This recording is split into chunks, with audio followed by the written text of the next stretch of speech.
হাসিনার রায়ের ঘোষণা নিয়ে ঢাকায় ভয়াবহ অবস্থা সৃষ্টি হয়েছে।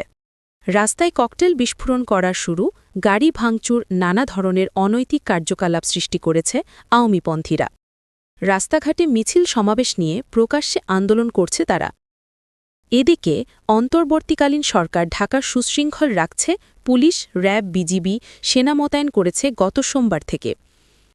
জুলাই অগস্টে সংঘটিত মানবতাবিরোধী অপরাধের মামলায় ক্ষমতাচ্যুত প্রধানমন্ত্রী শেখ হাসিনা, সাবেক স্বরাষ্ট্রমন্ত্রী আসাদুজ্জামান খান কামালসহ ৩ জনের বিষয়ে রায় ঘোষণার তারিখ জানানো হবে আগামীকাল বৃহস্পতিবার ১৩ নভেম্বর। এ উপলক্ষে কার্যক্রম নিষিদ্ধ দল আওয়ামী লীগ ঢাকা লকডাউন কর্মসূচি ঘোষণা করেছে। সম্ভাব্য নাশকতা ও অস্থিতিশীলতা রোধে রাজধানীসহ আশেপাশের জেলায় সতর্ক অবস্থান নিয়েছে আইনশৃঙ্খলা বাহিনী। ঢাকায় মোতায়েন করা হয়েছে ১৪ platoon border guard Bangladesh BGB. আজ বুধবার ১২ নভেম্বর সকাল থেকেই হাইকোর্ট এলাকা, বাংলা একাডেমি, হোটেল ইন্টারকন্টিনেন্টাল মোড় সহ রাজধানীর বিভিন্ন গুরুত্বপূর্ণ সড়ক ও স্থাপনায় বিজিবি সদস্যদের অবস্থান নিতে দেখা গেছে।